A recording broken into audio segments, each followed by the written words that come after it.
नमस्कार दोस्तों, मैं हूं जितेंद्र दीक्षित। 4 PM महाराष्ट्र में आपका स्वागत है। एकनाथ शिंदे ने पिछले साल बड़ा रिस्क उठाया। जिस शिवसेना के वो सदस्य थे, जिसके बड़े नेता थे, वहां से उन्होंने बगावत की। और न केवल उन्होंने बगावत की बल्कि उनके साथ 39 और भी विधायकों ने बगावत की और एक अलग धड़ा बनाकर बीजेपी से मिल गए और बीजेपी के साथ सत्ता में आए। बीजेपी ने उन्हें मुख्यमंत्री बना दिया। लेकिन अब क्या उनका मुख्यमंत्री पद जाने वाला है? बार बार इस तरह की चर्चा हो रही है और इस चर्चा की आग में घी डालने का काम एनसीपी के एक मंत्री ने किया है। जो महाराष्ट्र में 3 पार्टियों की सरकार है, उसमें से एनसीपी कोटे के मंत्री हैं धर्मराव बाबा अत्रम। बाबा अत्रम कैबिनेट में खाद्य और औषधि मंत्री हैं और उन्होंने ये बयान दिया कि जिस तरह से हाल ही में ग्राम पंचायत के जो चुनाव हुए, उसमें जिस तरह से एनसीपी के अजीत पवार गुट ने अच्छा प्रदर्शन किया, उसके मद्देनजर राज्य में उनकी स्थिति और भी मजबूत हो गई है और जल्द ही अजीत पवार मुख्यमंत्री बनने वाले हैं। इससे चंद दिनों पहले भी उन्होंने बयान दिया था और कहा था कि अजीत पवार को मुख्यमंत्री बनाने को लेकर काम शुरू हो चुका है। लेकिन कल फिर से उन्होंने नागपुर में पत्रकारों से बातचीत करते हुए ये बात दोहराई और इसके लिए हवाला दिया ग्राम पंचायत चुनाव नतीजों का, जिसमें हालांकि बीजेपी सबसे बड़ी पार्टी बनकर उभरी, लेकिन उसके बाद अगर किसी पार्टी ने सबसे अच्छा परफॉर्म किया तो वह अजीत पवार की एनसीपी थी। अब इसी बात का आधार बनाकर बाबा अत्रम अपनी बात कर रहे हैं।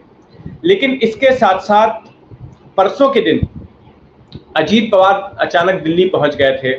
प्रफुल्ल पटेल जो उनकी पार्टी के कार्यकारी अध्यक्ष हैं और सुनील तटकरे जो सांसद हैं, ये तीनों लोग दिल्ली पहुंचे और वहां पर अजीत पवार और इनके दोनों साथियों ने अमित शाह के साथ मिलकर करीब घंटे भर तक एक बैठक की। और उस बैठक के बाद इन तीनों के बीच आपस में भी एक बैठक हुई। तो उसमें बैठक में क्या कुछ हुआ ये अब तक सामने नहीं आया है, लेकिन सियासी हलकों में कयास लगाए जा रहे हैं कि महाराष्ट्र में किसी बड़े राजनीतिक घटनाक्रम की तैयारी हो रही है। और उसी सिलसिले में अजीत पवार की ये मुलाकात हुई अमित शाह के साथ में।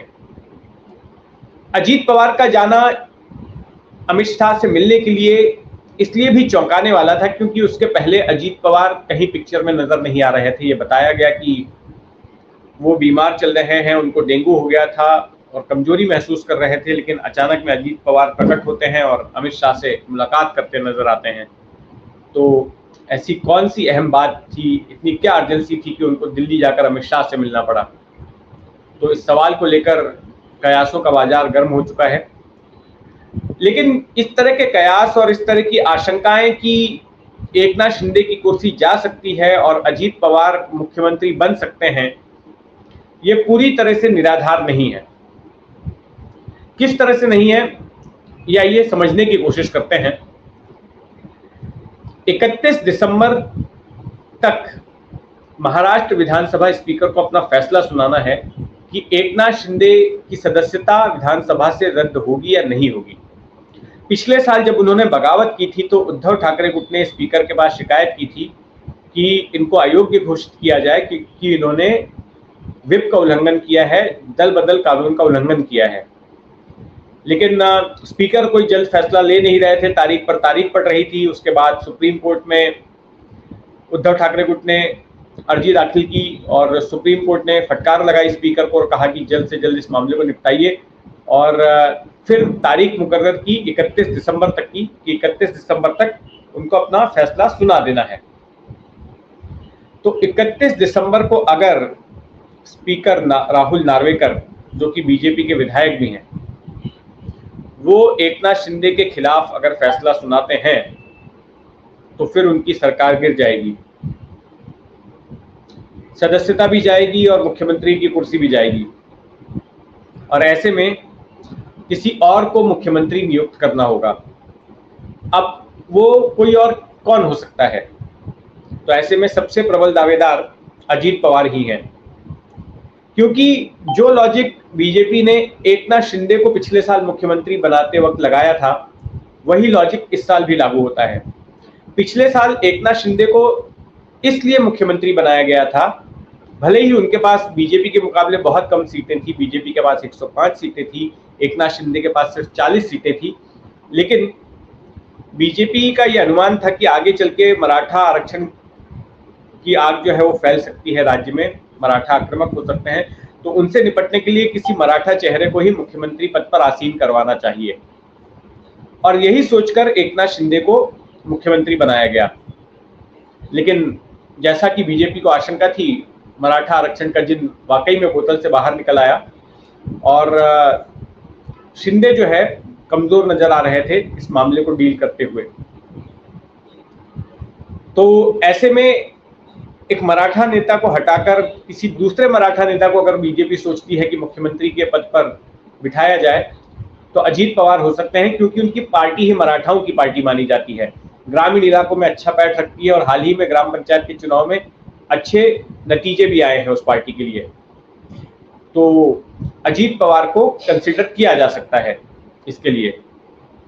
हालांकि यहाँ पर देवेंद्र फडणवीस का एक बयान गौर करने लायक है, जो उन्होंने अब से कुछ वक्त पहले एक मराठी चैनल को इंटरव्यू देते वक्त दिया था, और उस बयान में उन्होंने ये कहा था कि पहली बात तो जिस तरह से चुनाव आयोग ने शिवसेना वाले मामले में एकनाथ शिंदे की शिवसेना को असली शिवसेना की मान्यता दी, तो अजीत पवार वाले मामले में भी कुछ वैसा ही होगा, ये उम्मीद की जा रही है। और शिवसेना वाले मामले का हवाला देते हुए उन्होंने कहा कि विधानसभा स्पीकर भी हो सकता है कि वैसा ही फैसला लें और अयोग्य न घोषित करें एकनाथ शिंदे को। लेकिन मान लीजिए कि अगर एकनाथ शिंदे अयोग्य घोषित हो भी जाते हैं, तो फिर विकल्प है कि उनको विधान परिषद का सदस्य बना दिया जाए और वो मुख्यमंत्री के पद पर बने रहें। दरअसल मुख्यमंत्री पद पर बने रहने के लिए संविधान की ओर से ऐसा प्रावधान है कि व्यक्ति को दो में से किसी एक सदन का सदस्य होना चाहिए, या तो विधानसभा का या विधान परिषद का।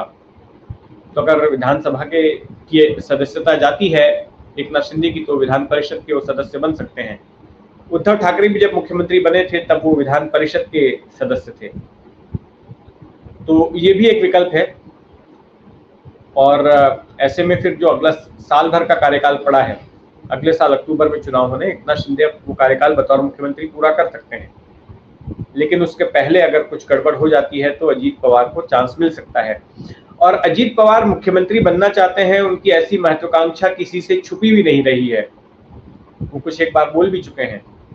उन्होंने ये भी कहा कि साल 2004 में एक मौका था कि एनसीपी का मुख्यमंत्री बनता, लेकिन तब पार्टी प्रमुख शरद पवार ने केंद्रीय मंत्रिमंडल में, यूपीए मंत्रिमंडल में एक मंत्री पद ले लिया और उसके बदले में यहाँ मुख्यमंत्री पद छोड़ दिया। तो इस बात को लेकर वो नाराज भी थे, और जगह जगह पर उनकी पार्टी के नेता कार्यकर्ता जब ये सरकार में शामिल हुए, इस साल मुख्यमंत्री बने, तो बैनर पोस्टर लगाए गए कि हमारे मन के मुख्यमंत्री तो अजीत पवार ही हैं, और खुद उनकी ओर से भी ऐसे हिंट्स आए कि वो इस पद के लिए तैयार हैं। तो देखते हैं 31 दिसंबर तक काफी कुछ हो सकता है महाराष्ट्र की राजनीति में, हमारी उस पर नजर बनी रहेगी। आप भी अपनी नजर बनाए रखें 4 PM महाराष्ट्र पर, और अगर इस चैनल को अब तक सब्सक्राइब नहीं किया है तो सब्सक्राइब कर लें। धन्यवाद।